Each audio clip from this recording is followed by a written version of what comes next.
Phenomenon of tornadoes form when a supercell thunderstorm, which is a large-scale storm with rotation, experiences a sudden change in wind speed or direction, creating a descending funnel cloud that extends to the Earth's surface.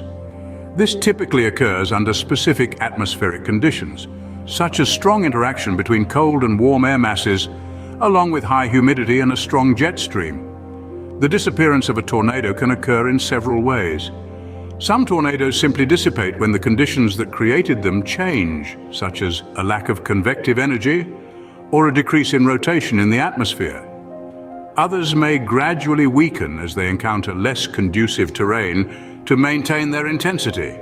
Additionally, some tornadoes may be affected by the terrain's topography, such as hills or mountains, which can disrupt their circulation and cause them to dissipate. In extreme cases, a tornado may be affected by a downdraft or be absorbed by another storm.